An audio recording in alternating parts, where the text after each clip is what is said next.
Bueno, esto fue lo que vimos la última clase, fue el jueves.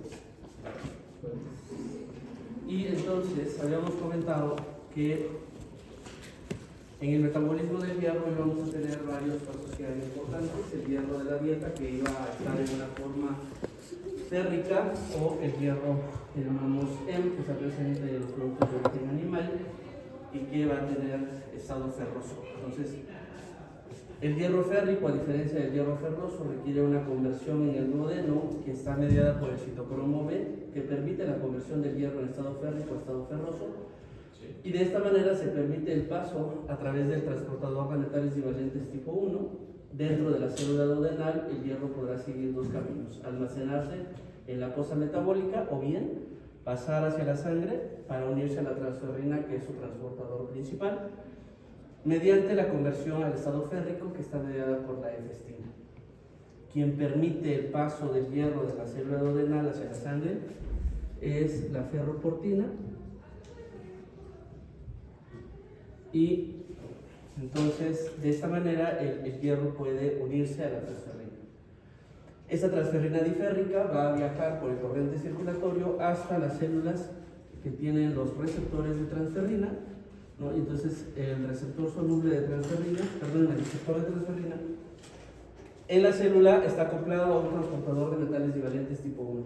Una vez que la transferrina diférrica llega y se une a la célula, se va a formar una vesícula endocítica, en donde por acción de los protones, ¿no? el hidrógeno, en este caso, va a permitir que ese hierro que está en estado férrico, en presencia de una enzima que se llama ceruloplasmina,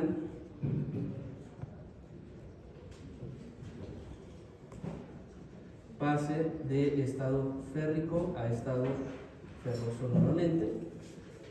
Y entonces este hierro en estado ferroso puede otra vez atravesar a través del transportador de metales divalentes tipo 1, y en la mitocondria, mediante este mecanismo que habíamos mencionado, que se llama de Kizan-Ron, vamos a poder pasar el hierro para que se pueda utilizar en la formación del ende. Entonces, decíamos que todo este metabolismo está muy bien regulado. Nosotros podemos tener una regulación micro y una regulación macro, por así decirlo, ¿sí? Entonces, la regulación micro estaría a nivel celular, ¿sí? Y entonces, la regulación celular del hierro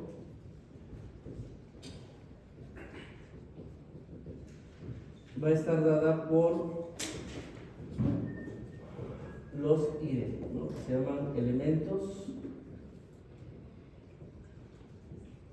respondedores al hierro.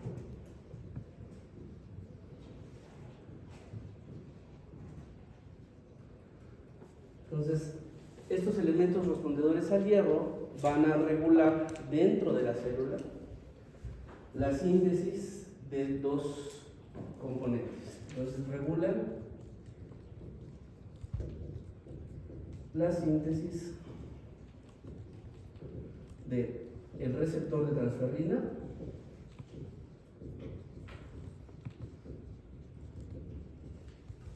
y de la ferritina.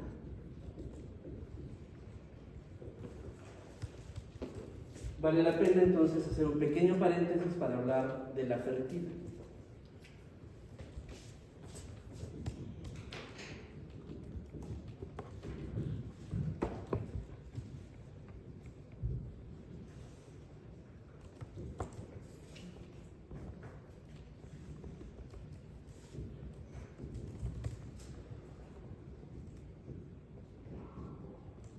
Los libros describen a la ferritina como una estructura esférica hueca de proteína que va a tener la capacidad de almacenar el hierro. ¿Sí? Tenemos en la estructura de la ferritina dos tipos de cadenas.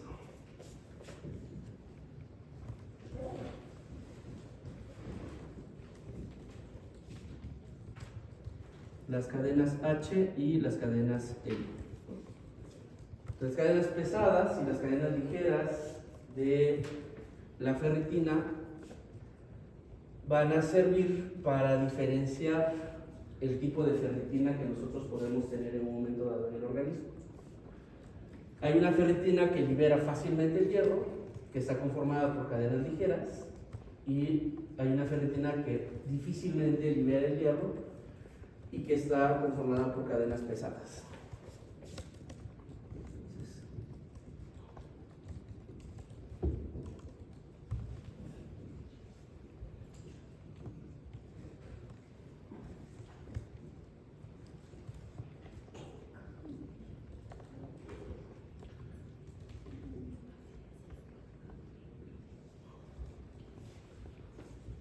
Entonces, esta ferritina pesada, por así decirlo, ¿no?, que está conformada por cadenas pesadas, se va a encontrar sobre todo a nivel hepático. Y la ferritina, que tiene la capacidad de liberar más fácilmente el hierro, se va a encontrar predominantemente en la médula ósea. Y esto es así, pues obviamente porque el metabolismo del hierro es mucho más activo en la eritropoyesis, ¿no? Por tanto, requiero una proteína que sea más fácil en su dinámica de liberar el hierro para que los macrófagos puedan cederlo a la isla eritroblástica. Entonces, estos elementos respondedores al hierro que están a nivel celular van a permitir regular el hierro a nivel celular dependiendo de las necesidades que tenga la célula en particular. Es decir, si yo necesito sintetizar mucho grupo M, ¿qué va a ser el elemento respondedor al hierro? ¿Qué es lo que hacen? Aumentan o disminuyen la síntesis. Entonces, ¿qué va a aumentar en síntesis y qué va a disminuir en síntesis? De acuerdo a lo que les acabo de plantear. ¿No aumentar la de la cadena ligera y va a disminuir la de las pesadas? No. Los elementos respondedores al hierro hacen estas dos regulaciones. Aumenta el receptor de transferrina y disminuye la ferritina. Claro. Entonces, si yo tengo una síntesis activa del grupo M, lo que quiero es que entre más hierro a la célula. Por tanto, la forma en la que el hierro va a entrar es aumentando la síntesis del receptor de transferrina y disminuyendo el almacén. No quiero que se guarde, quiero que se ocupe para la síntesis. Por tanto, ferritina disminuye, receptor de transferrina aumenta. Pero si mi célula está bien metabólicamente y no requiero seguir captando hierro porque ya tengo suficiente, entonces se va a bloquear la síntesis del receptor de transferrina y voy a aumentar la síntesis de ferritina para que el hierro que llegue a esa célula se almacene. ¿Sí queda claro? Sí. Entonces,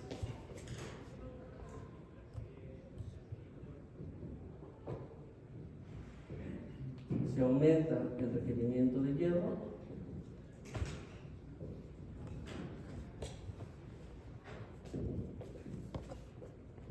o si disminuye el requerimiento de hierro.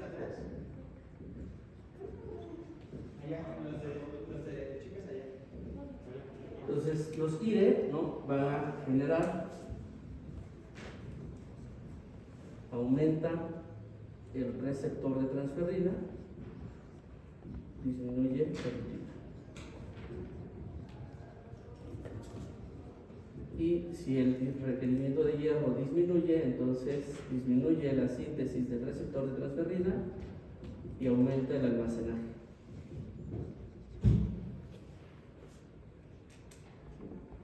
Esto es lo más simple que puedo explicar esta parte de la respuesta celular al hierro, ¿no? Ahora, tenemos una regulación macro del metabolismo del hierro. Entonces, la regulación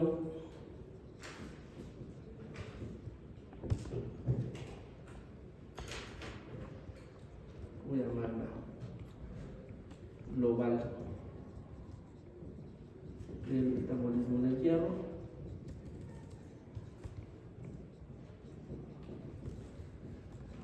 va a estar dada por una proteína que se llama epsidina.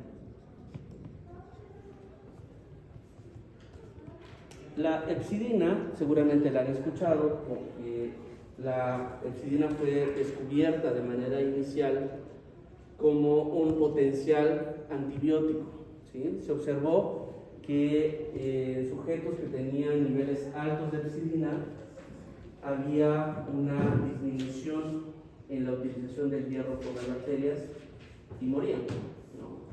Entonces se empezaron a hacer estudios y se encontró que la epsidina regulaba de manera negativa la dinámica del hierro a nivel celular.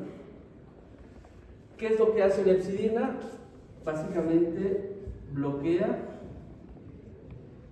o internaliza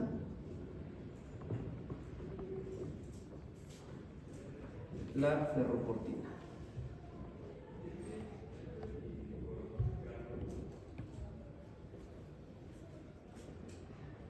La ferroportina se encuentra en 3 células principales: macrófagos,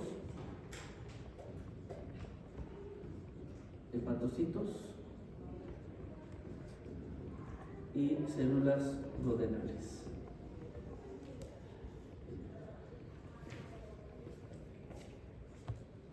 Tal como vimos aquí en el retentor de la absorción. Entonces, ¿qué hace la epsidina? Una vez que es sintetizada, bloquea o internaliza la ferroportina y entonces evita que el hierro salga de la célula. ¿Sí? Se queda, por tanto, almacenado.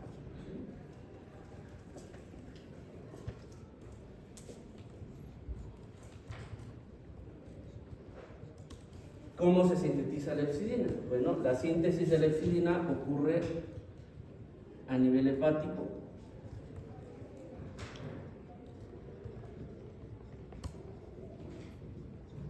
mediada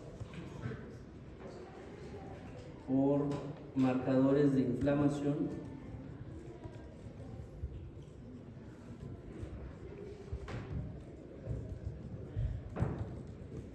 principalmente la interleucina 6.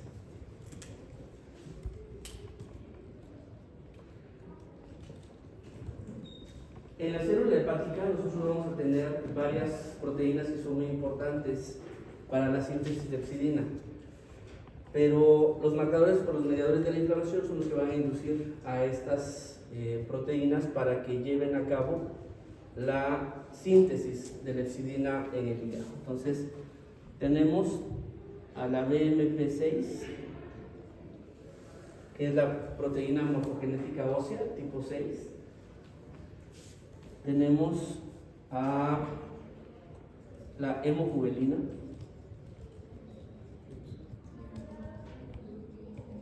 y tenemos a la proteína HFE.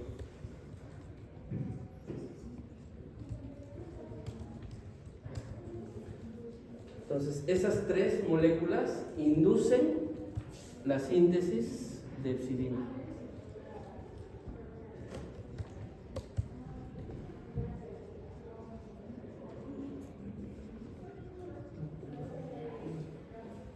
Entonces, estos mediadores de la inflamación, digo aquí en el caso interleucina 6 estoy tomando como el principal mediador de la inflamación, a través de cualesquiera de estas proteínas, principalmente la BMP6, va a inducir la síntesis de epsidina a nivel hepático. Y una vez que la epsidina aumenta, va a bloquear la ferroportina. Y de esta manera evita que el hierro salga de la célula duodenal, del macrófago y del hepatocito. Inhibe la ferroportina. Inhibe la ferroportina. ¿Sí quedó claro? Entonces, ¿cuál es la acción de la IL-6? Actuar sobre estas proteínas para inducir la síntesis. O sea, IL-6 induce a esas y... Es correcto. O sea, la principal proteína estimulada por IL-6 es la BMP6, la proteína morfogenética ósea. ¿Sí?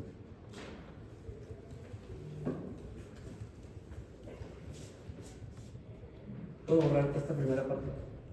Sí.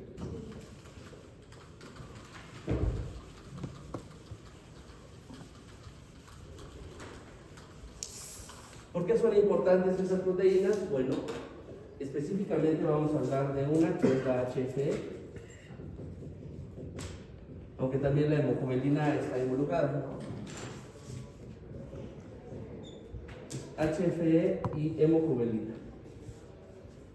Hemojuvelina está menos estudiada, pero HFE sí. Existen dos mutaciones del gen que codifica a la proteína HF, que se llama gen HF, por tanto. Entonces, la mutación C282Y y la mutación H63D.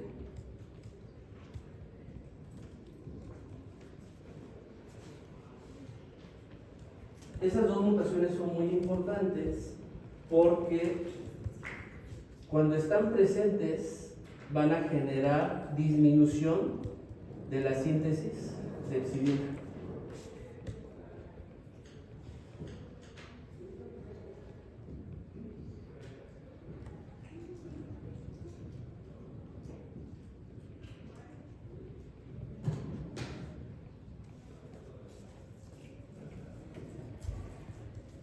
Entonces, cualquier mutación de estas proteínas, ¿no?, principalmente de hemojuvelina y de la proteína HF, van a dar como resultado que no sean proteínas funcionales y por tanto no puedan inducir la síntesis de epsilina.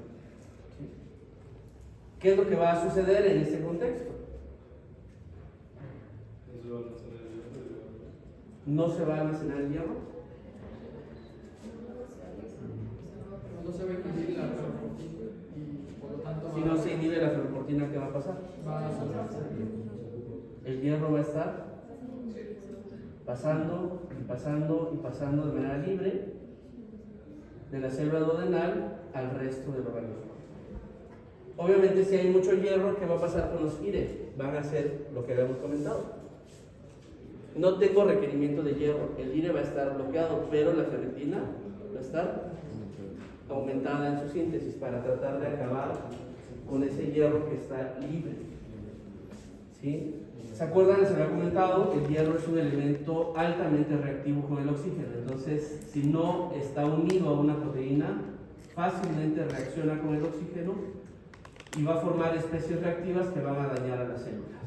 ¿Sí? Entonces, siempre el hierro tendrá que estar unido a alguna proteína transportadora o de almacén. En este caso, la ferritina. Entonces, ¿qué va a pasar en los sujetos que tienen mutaciones, ya sea la C282Y o la H63D?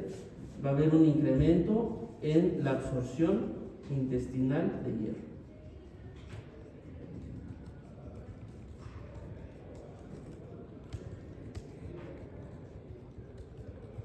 Y esto va a ser prácticamente desde la infancia hasta la edad adulta. De tal suerte que más o menos a los 40, 50 años,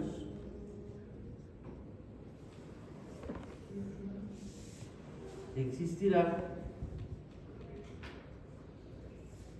un estado de sobrecarga de hierro.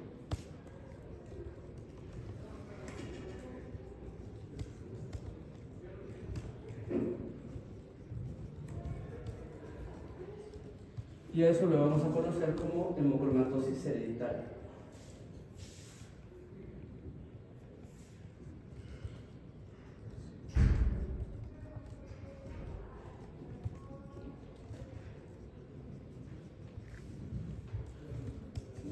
La hemocromatosis hereditaria es una enfermedad en la cual vamos a tener mutaciones a nivel del gen HFE o de la hemojuvelina, cualesquiera está también presente, pero las más conocidas son las mutaciones que afectan al gen de la proteína HFE. Las más frecuentes, o la más frecuente, perdón, de las mutaciones es la C282Y, que es la sustitución de una tirosina por una cisteína en el aminoácido 282 de la proteína. Y la segunda mutación es la H63D, que es un cambio de aspartato por histidina en la posición 63. ¿Sí? Entonces, cualesquiera de las dos mutaciones va a estar dando como consecuencia que haya un aumento en la absorción intestinal del hierro, porque ya no hay quien bloquee a la ferroportina. O sea, hasta los 40 y 50 años se puede dar el diagnóstico de hemocromatosis. O sea, Se puede hacer antes, obviamente, cuando ya conocemos que hay en la familia alguien con hemocromatosis. Sin embargo, las hemocromatosis hereditarias, más o menos, las vamos diagnosticando a los 40 años. ¿El cuerpo regula esa sobrecarga de hierro antes? No, simplemente no ha llegado un estado de sobrecarga tan importante. ¿Por qué? Porque obviamente la dieta, ¿cuánto aporta de hierro?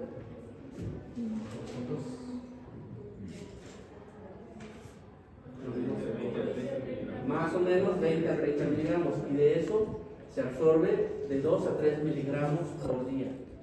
Entonces, realmente para llegar a un estado de sobrecarga necesitamos mucho tiempo, ¿sí? Por esa razón es que la hemocromatosis hereditaria no se diagnostica a edades más tempranas.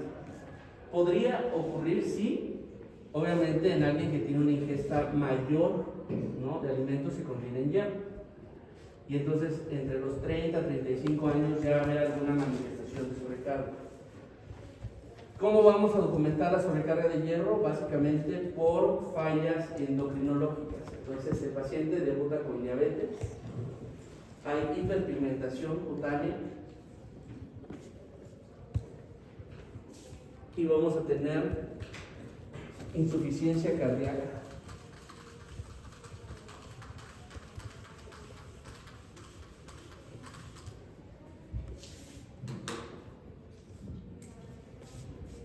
El cuadro clínico de la hemocromatosis hereditaria: diabetes, hiperpigmentación,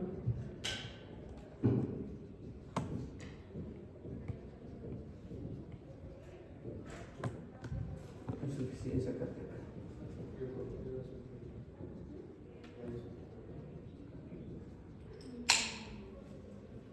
Son los datos principales de sobrecarga de hierro, ¿sí? Y obviamente nosotros vamos a documentar, cirrosis hepática.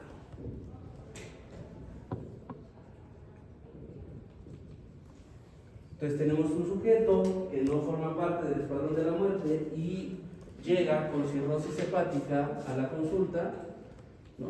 Entonces jura y perjura por toda su familia que no toma ni gota de alcohol, es más, ni huele las columnas cuando lo van a inyectar. Y tiene cirrosis hepática, ¿no? Y ya descartamos NASH. No, yo no gasto todavía, perdón. Descartamos autohepatitis no alcohólica, que es la segunda causa de cirrosis hepática o hígado graso, como vulgarmente se le llama. Entonces, no es alcohol, no es hígado graso, pero tiene cirrosis hepática a los 40 años. Entonces, empezamos el abordaje de diagnóstico y resulta que por laboratorio tiene una ferritina de 4000. Estoy sacando mucho, pero bueno.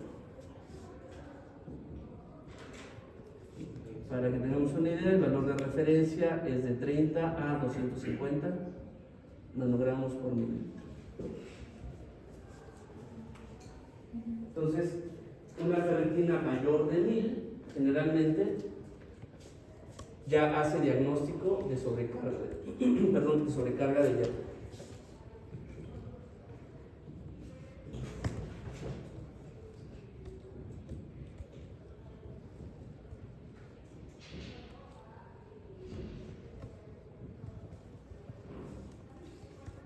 ¿Vale? Entonces, no hay duda que este gallo tiene sobrecarga de hierro, ¿no? Tiene 4000 de ferritina.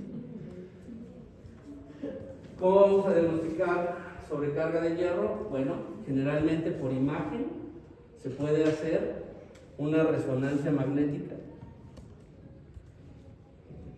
de hígado y o de corazón. Hay un software especial para poder evidenciar sobrecarga de hierro por resonancia magnética, que desafortunadamente las instituciones no tienen. En medio privado sí, pero bueno, se puede hacer una resonancia magnética tercermundista y también el radiólogo nos puede decir se ve más negrito el hígado o se ve más negrito el corazón, y entonces parece que hay sobrecarga de hierro. Pero bueno, hay un software especial por resonancia magnética para sobrecarga, ¿no? Es para cultura general, para cuando se vayan a Ángeles o a ABC a hacer su internado y se puedan ver muy pro recomendando resonancia magnética con software especial para sobrecarga. Entonces, tenemos un cliente, ¿no?, que llegó con diabetes o que llegó con falla cardíaca, cirrosis o todas las anteriores, y en el cual documentamos una elevación de la ferritina, sospechamos sobrecarga de hierro, hacemos resonancia magnética, nos apoya sobrecarga de hierro, se llama T2 estrella para quien resonancia magnética T2 está, ¿no? Entonces, y el diagnóstico definitivo lo tendríamos que hacer con una biopsia hepática o una biopsia endomiocárdica.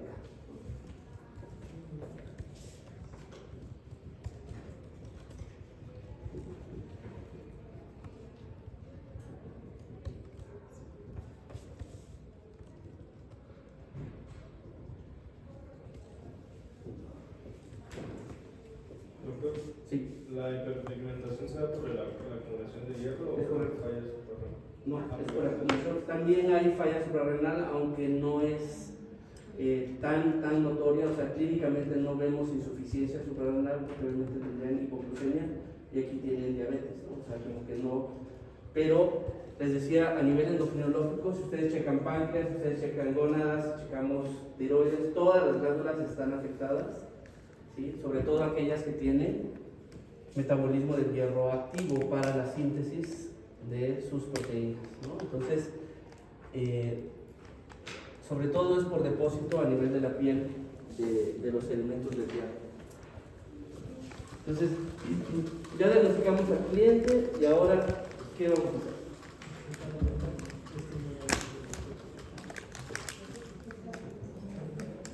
¿Cómo?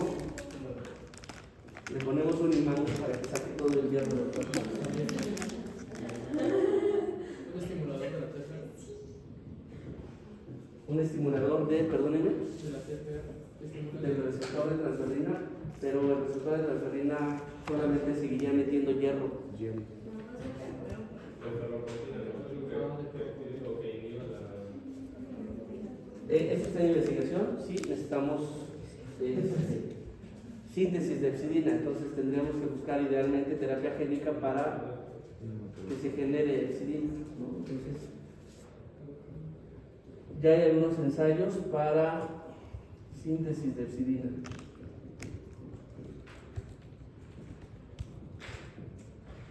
Que de hecho los ensayos para síntesis van mucho más atrasados que los fármacos que inhiben a la epsidina, porque es mucho más frecuente la anemia inflamatoria que la hemocromatosis hereditaria, ¿no? Entonces, algo que aumente la epsidina sería lo ideal, pero no lo tenemos. Entonces, bloqueadores de ferroportina. ya está bloqueada. Bueno, perdón, no hay bloqueadores de ferroportina. No hay todavía.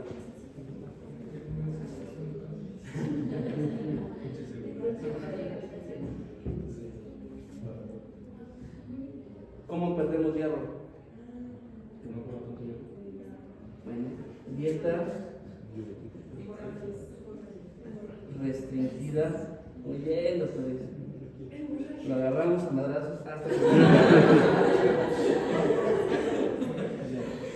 No hay que ser tan violento, pero bueno, sí sangramos a los pacientes. Entonces, dieta restringida en hierro, y podemos utilizar cosas de la dieta que bloquean la absorción del hierro. Alimentos que bloquean o disminuyen la absorción de hierro.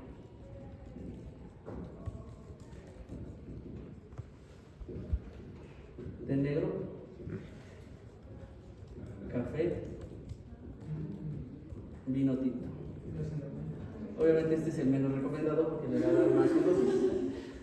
Pero té negro como agua de tiempo o agua de día, ¿sí?, puede disminuir. Estas tres bebidas tienen en común fitatos y tanatos. Entonces, estos fitatos y tanatos van a disminuir la absorción intestinal de hierro. Fitatos y tanatos.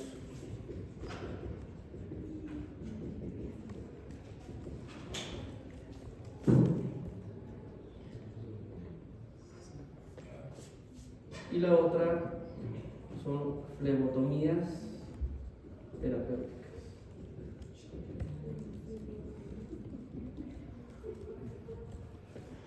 Entonces, hacemos flebotomía terapéutica.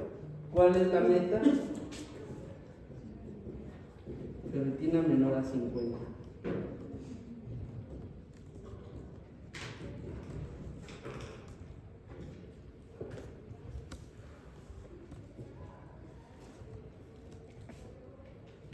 Entonces, ¿cuántas flebotomías vamos a hacer?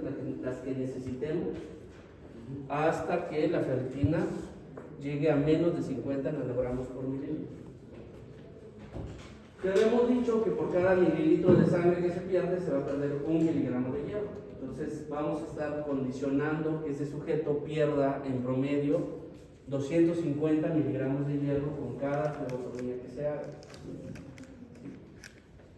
Y esto va a ayudar de alguna manera a que lleguemos a esa meta con la ferritina. Esto se recomienda obviamente cuando no tenemos tantas fallas, ¿no? Porque si el paciente ya está en una cirrosis hepática avanzada o tiene una insuficiencia cardíaca congestiva con taxa funcional 4, pues obviamente no nos va a tolerar estarlo sangrando, ¿no? Se va a chocar o se va a hipotensar durante el procedimiento. Entonces, obviamente cuando ya tenemos un estadio avanzado de estas fallas, el pronóstico del paciente es malo. Y la cirrosis hepática casi siempre la vamos a asociar con hepatocarcinoma.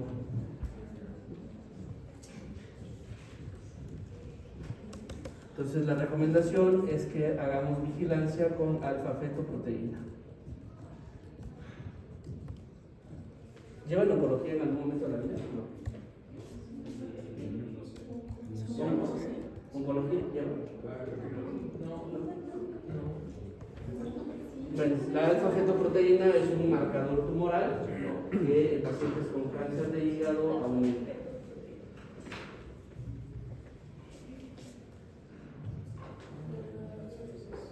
Entonces, alfa-fetoproteína, AFP, alfa-fetoproteína. Sí. Y entonces, por ejemplo, las flebotomías terapéuticas, ¿cada cuánto las tenemos? Podemos hacerlas cada semana, cada 15 días o cada mes, dependiendo de la tolerancia del paciente. Aquí lo importante es que si el paciente aguanta cada semana hacemos flebotomías, porque la intención es eliminar el hierro que está almacenado y que siga generando daño, ¿no? Entonces, la idea es disminuir o evitar mayor daño a órganos blancos. Entonces, si el paciente tolera la flebotomía cada semana le estamos extrayendo de esas unidades de sangre. Y obviamente esa sangre no se utiliza para la transfusión, tiene que darse de destino final.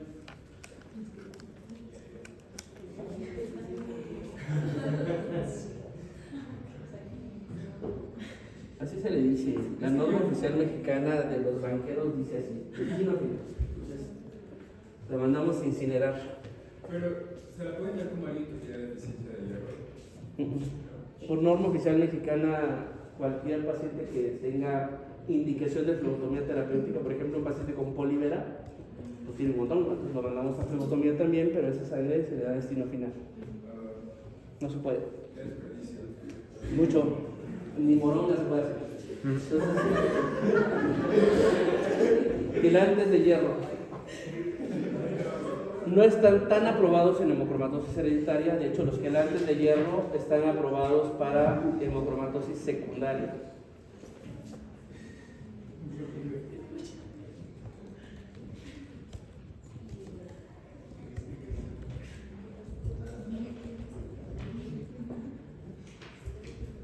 Entonces, están aprobados para hemocromatosis secundaria. ¿Cuál sería una causa de hemocromatosis secundaria? A ver.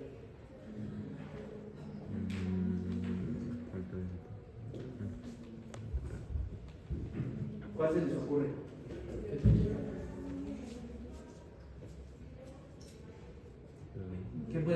sobrecarga de hierro secundaria. Pues intoxicación farmacológica. Bueno, es poco probable, pero supongamos que sí, les gustó ver que poniendo hierro intravenoso se saca buena lana, entonces no me importa el cliente, le voy a poner hierro hasta que se hinche, ¿no? Entonces, puede ser que de manera iatrogénica yo ponga más hierro de manera terapéutica, ¿sí? El hierro intravenoso obviamente va directo al torrente circulatorio y se va a almacenar. No es como el hierro oral, si yo le doy tabletas de hierro va a llegar un punto en el que la hexidina me va a bloquear la absorción del hierro, cosa que no sucede con el hierro ni intramuscular ni intravenoso. Si ustedes indican una sal parenteral de hierro, vamos a condicionar sobrecargas si no medimos correctamente la dosis.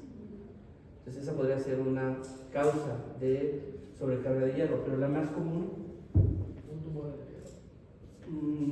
no.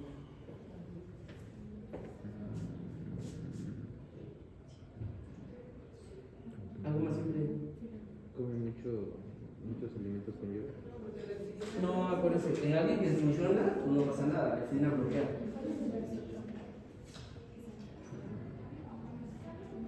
Tiene que ser algo que se salte el intestino por fuerza. No es más, va a dar deficiencia de hierro, vamos a ver más adelante.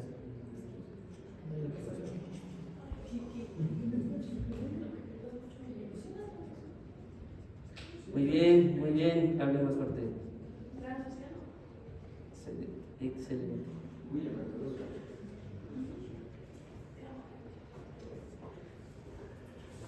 La sobrecarga de hierro transfusional es por mucho la causa más frecuente de hemocromatosis secundaria. ¿No? Supongan un cliente, ¿no? Ya vamos a ver los síndromes mielodisplásicos, que nosotros llamamos síndromes chochodisplásicos porque le da a los viejipsios. Entonces, tenemos un viejipsio de 70 años a que le diagnosticamos síndrome mielodisplásico y le toca transfusión. Entonces, viene y le estamos transfunde, porque la médula ósea no tiene capacidad proliferativa. Bueno, sí tiene capacidad proliferativa, pero tiene incremento en la apoptosis. Y entonces no hay manera de que la hemoglobina se mantenga en un rango adecuado, y el paciente cada vez que viene a la consulta trae 5 o 6 gramos de hemoglobina con síndrome anémico, y entonces le mandamos 2 concentrados eritrocitarios. Pues al cabo de un año, cada 15 días 2 concentrados eritrocitarios, pues ya llevamos más de 20, ¿no? Entonces, para decir que alguien tiene sobrecarga de hierro transfusional, más de 20 concentrados eritrocitarios en un año es igual a sobrecarga de hierro transfusional.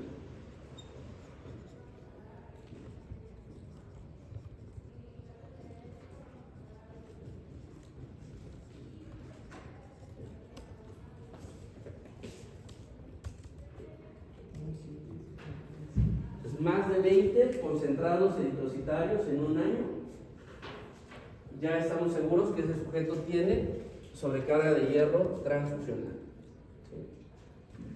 Entonces les decía que los quelantes de hierro no están aprobados de primera instancia para hemocromatosis hereditaria, pero sí para las secundarias. Entonces, si un cliente tiene sobrecarga transfusional de hierro, podemos utilizar quelantes. De estos quelantes, en México solamente tenemos uno disponible, que se llama Deferacirox.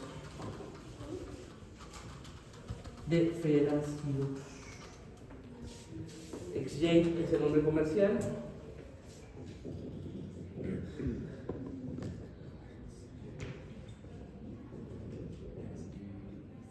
Deferacirox, ¿sí?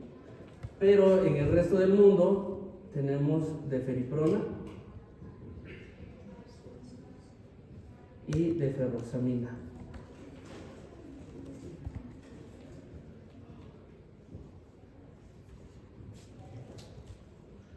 Entonces, deferiprona, deferroxamina y deferacirox son los quelantes de hierro. Entonces, lo que hace literalmente es sacar el hierro a nivel celular o el que está circulando en la sangre y eliminarlo por vía renal.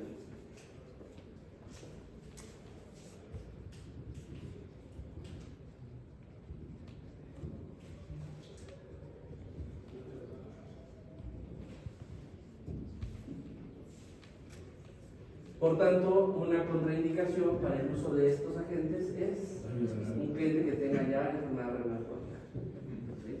O que se encuentre en diálisis o en hemodiálisis. Entonces ya obviamente ya no hay manera de hacer la eliminación renal de hierro.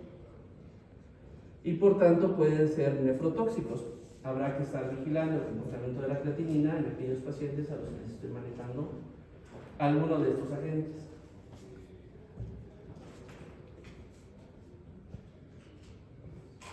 Entonces, cuando uno indica estas cosas, no, le dice al paciente que necesita, bueno, al menos el de Feracirox, los otros son inyectables, pero el de Feracirox, que es el único oral, se tiene que preparar en un vaso de plástico con agua y utilizar una cuchara de madera para disolver, porque si no, si utilizamos una de metal, se le pega el de Feracirox a la cuchara y el paciente toma agua, ¿vale? Entonces jamás se le quita el diablo.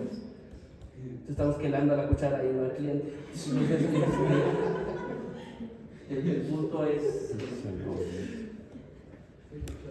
obviamente el pronóstico de esta entidad dependerá de qué tan mal esté el paciente al momento del diagnóstico.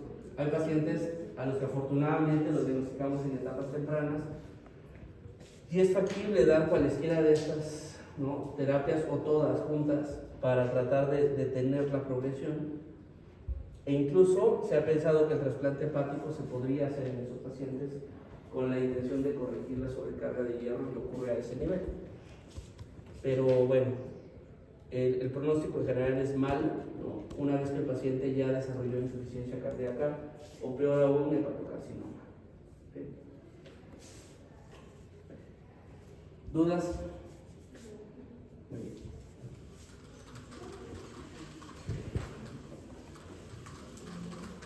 Una duda. Sí. Pacientes que digamos, tienen hemocromatosis primaria, primera temprana de tratamiento solución. Sí. Sí, podríamos utilizar los agentes, de hecho lo hemos hecho con algunos pacientes que no toleran las flebotomías y entonces se les da de Feracirox y hay más o menos, la verdad es que no es tan efectivo como en las hemocromatosis secundarias, entonces por eso no está catalogado como un fármaco de primera línea. Y lo ideal sería lograr que la hepcidina se vuelva a sintetizar para que se bloquee la absorción de hierro y que existiera algún otro quelante que sea más efectivo para movilizar el hierro a nivel celular.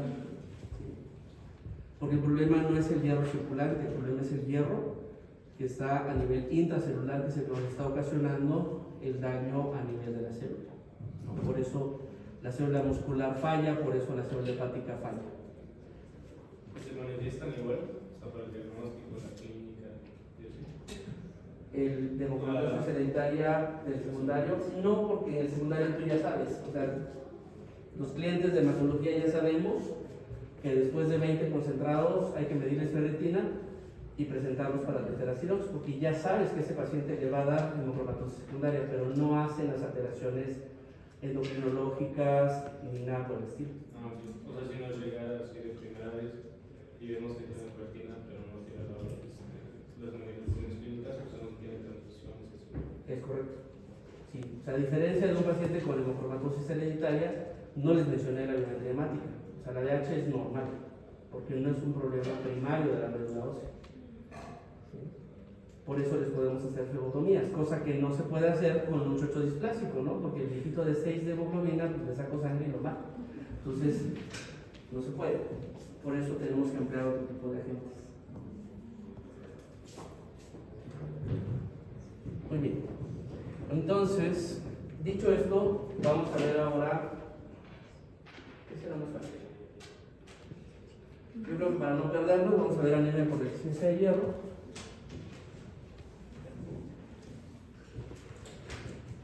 ¿Quieren descansar? Sí.